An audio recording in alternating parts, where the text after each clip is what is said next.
Hey everyone, some important news has come in and we thought that you would want to hear about it. So let's join our friends at Newsround to tell us more. Sean and the gang are back for some madcap adventures. So lamb, for up and jump for joy. Because there's lots of mischief and plenty of mayhem to go round.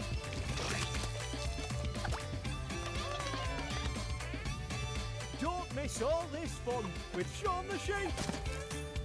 Tomorrow at 3:45 on CBBC and iPlayer.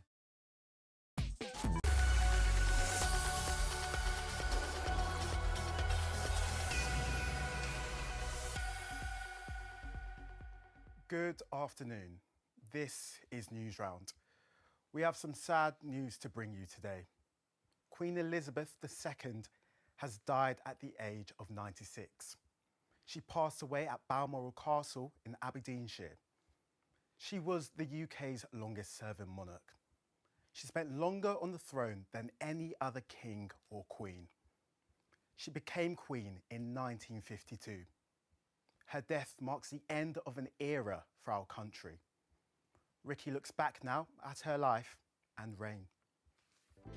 Queen Elizabeth II spent over 7 decades on the throne. During that time, lots of things changed in Britain, but one thing that never changed was her strong belief that she had a duty to serve her people. I am before you all that my whole life, whether it be long or short, shall be devoted to your service. Her grandchildren, Prince William and Prince Harry, were among the many people who were impressed by her dedication to her job. Constantly able to go into a room and bring the room to life. When Elizabeth was born in 1926, she wasn't actually supposed to become the Queen.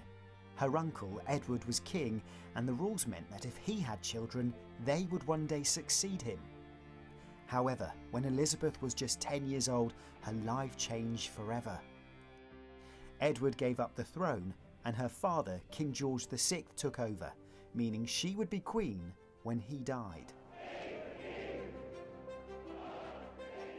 As a young princess, her life was dominated by World War II. It was then that her sense of public duty first came to the surface. She helped to keep people's spirits up by broadcasting messages of hope. Thousands of you in this country have had to leave your homes and be separated from your fathers and mothers. My sister Margaret Rose and I feel so much for you, as we know from experience what it means to be away from those we love most of all. During this time, Princess Elizabeth had also fallen in love with Philip, Prince of Greece. They married in 1947, 2 years after the war had ended, and huge crowds celebrated their wedding around the country. In 1952, her father died and she became queen.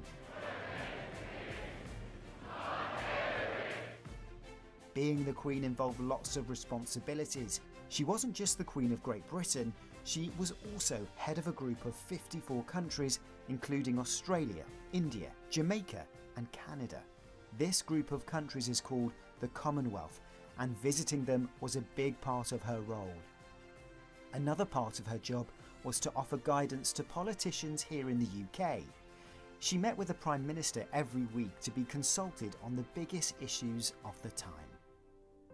Her time as Queen wasn't always easy.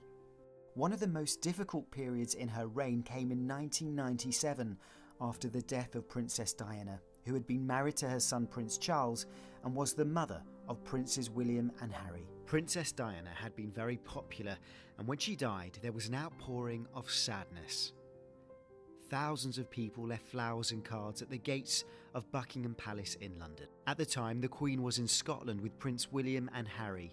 She decided the family should stay there and grieve in private, rather than making statements or going back to London where the crowds of people were. Many thought this showed that she didn't understand their feelings and that the Queen was out of touch with her people. Eventually, she spoke to the public on live TV. What I say to you now, as your Queen and as a grandmother, I say from my heart. First, I want to pay tribute to Diana myself.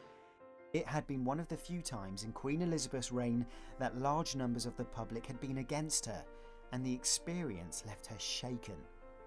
However, the family recovered from this difficult time, and later in her life there were lots of royal celebrations.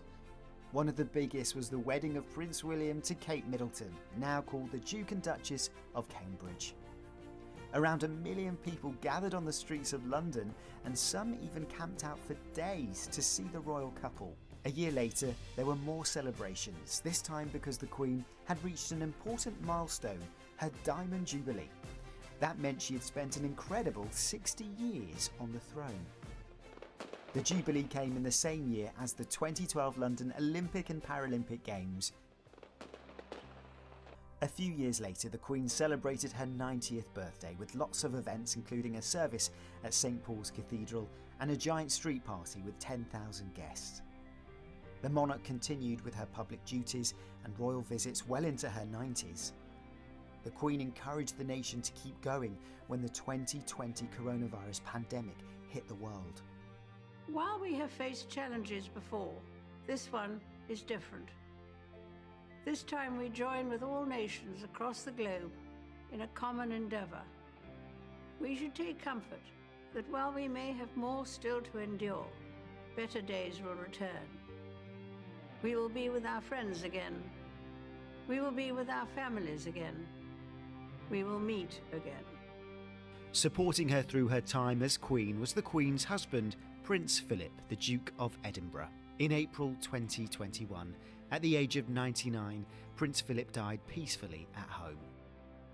The Duke of Edinburgh had been at the Queen's side since they married in 1947, and she often talked about how much she relied on his support. Following Prince Philip's death, the nation got one final chance to thank the Queen during the Platinum Jubilee celebrations in June this year. People from all across the UK and around the world witnessed a concert in front of Buckingham Palace, a pageant, and even Paddington Bear meeting Her Majesty. You would like a marmalade sandwich? I always keep one for emergencies. So do I.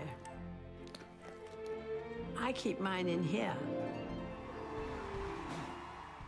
Elizabeth II will be remembered as a queen who spent her life keeping the promise she made when she was first crowned, to serve her people and her country.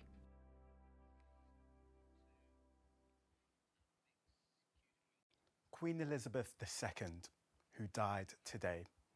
We'll have more information on the Newsround website, and the Newsround Bulletin will be back tomorrow.